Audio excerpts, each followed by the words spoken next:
有團體舉辦座談會，由澳區全國人大代表同埋政協委員匯報同埋分享啱啱結束嘅兩會會議情況。高連文報道。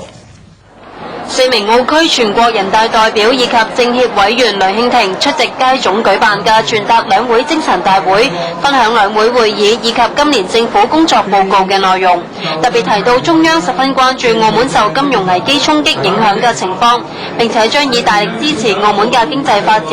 指出澳門各個階層要齊心協力應對困難。咁所以我哋澳門亦都要增強信心，正如白主任所講嘅，點樣同舟共濟，保持平穩，同埋要團結一致，搞好我哋今年嘅各項大事，同埋點樣促進澳門嘅多元發展，進一步使到我哋澳門能夠咁樣去平穩發展，呢個都係我哋今日傳達嘅精神。佢話越係困難嘅時候就更需要團結，只要民心得以穩定，就能夠團結起嚟辦好本澳今年各項嘅大事。澳門電視台記者高連文報道。